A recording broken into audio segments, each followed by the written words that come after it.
नमस्कार, मैं डॉक्टर राकेश कुमार शर्मा, सहायक आचार्य अर्थशास्त्र। आज हम बीए द्वितीय वर्ष अर्थशास्त्र का जो फर्स्ट पेपर है माइक्रो इकोनॉमिक थ्योरी व्यष्टि आर्थिक सिद्धांत, इसमें मांग की लोच लेसन 5 मांग की लोच का अध्ययन चल रहा है।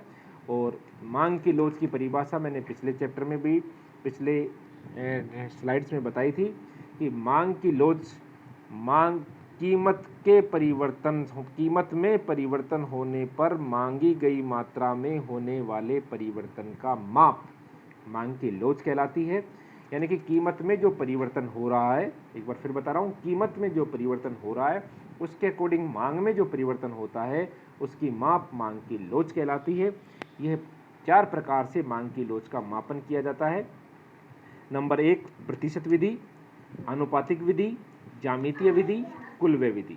तो प्रतिशत विधि के अंतर्गत मांगी गई मात्रा में प्रतिशत परिवर्तन और अपॉन कीमत में प्रतिशत परिवर्तन, इसके सवाल आते हैं, क्वेश्चन आते हैं थ्योरेटिकली कि किस प्रकार इसमें न्यूमेरिकली क्वेश्चन आते हैं कि किस प्रकार कीमत में प्रतिशत परिवर्तन होने पर मांग में जो प्रतिशत परिवर्तन होता है वही मांग का प्रतिशत परिवर्तन विधि के द्वारा ज्ञात की जाती है। फिर आती है आनुपातिक विधि। आनुपातिक विधि में आता है फॉर्मूला है इसका आनुपातिक विधि का, मांग में आनुपातिक परिवर्तन अपॉन कीमत में आनुपातिक परिवर्तन।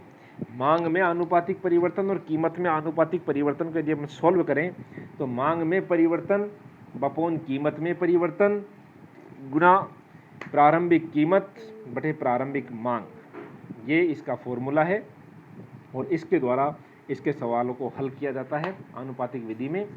और तीसरा ज्यामितीय विधि।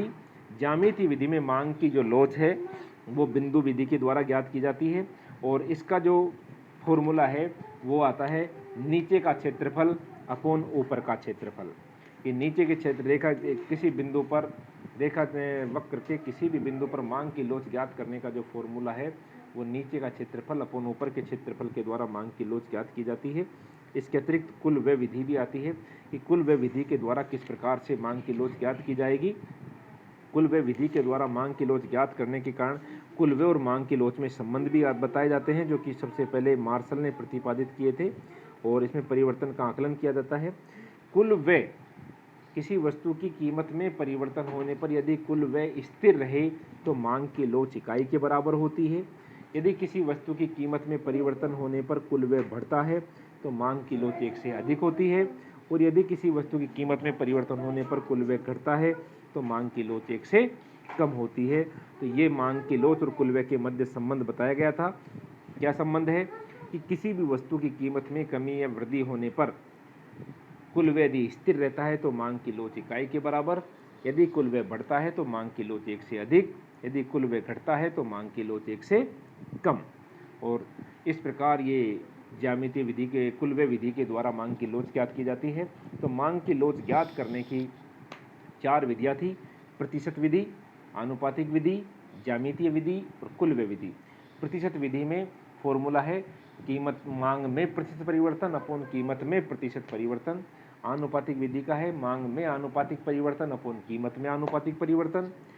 ज्यामितीय विधि का क्षेत्र फॉर्मूला है नीचे का क्षेत्रफल अपॉन ऊपर का क्षेत्रफल।